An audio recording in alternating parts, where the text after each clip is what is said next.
एक नाटक की प्रस्तुति करने जा रहे हैं जिसका शीर्षक है पूस की रात, जिसके लेखक हैं श्री मुंशी प्रेमचंद जी। इस नाटक में कुल 4 पात्र हैं जो हैं हल्कू,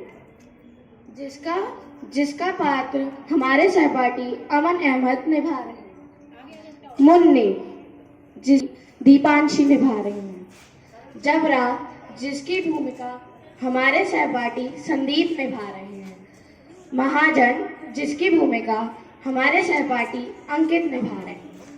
आइए नाटक की शुरुआत करें। पूस की रात कहानी ग्रामीण जीवन से संबंधित है। इस कहानी का नायक हल्कू मामूली किसान है। उसके पास थोड़ी सी जमीन है जिस पर खेती कर वह गुजारा करता है, लेकिन खेती से जो आय होती है वह ऋण चुकाने में निकल जाती है।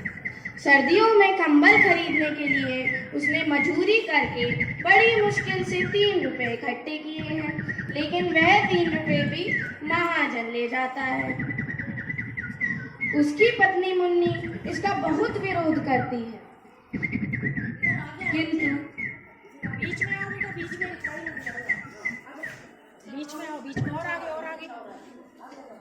किंतु वह भी अंत में लाचार हो जाती है।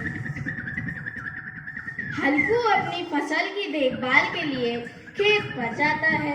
उसके साथ उसका पालतू जबरा है। वही अंधकार और अकेलेपन में उसका साथी है। पौष का महीना है, ठंडी हवा बह रही है।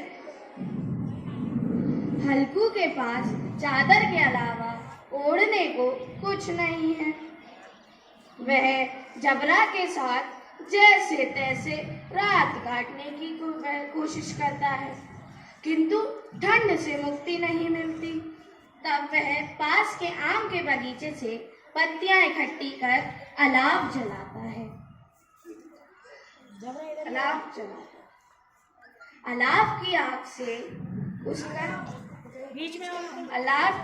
से उसका शरीर गर्मा जाता है और उसे राहत मिलती है। आग बुझ जाने पर भी शरीर की गर्माहट से वह चादर ओढ़े बैठा रहता है।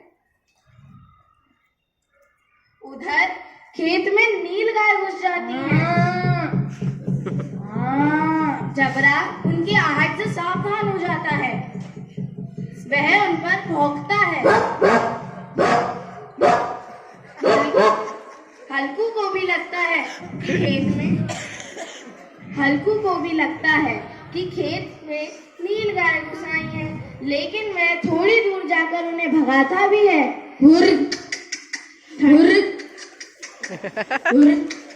लेकिन ठंड के कारण फिर बैठ जाता है। नीलगाय खेत को चरने लगती है। तब भी हल्कू नहीं उठता है। एक बार उठता भी है तो ठंड के झोंके से पुनः बैठ जाता है और अंत में चादर तानकर सो जाता है।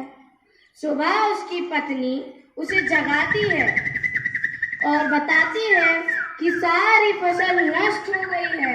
वह चिंतित होकर यह भी कहता है कि अब मजदूरी करके माल गुजारी भरनी पड़ेगी।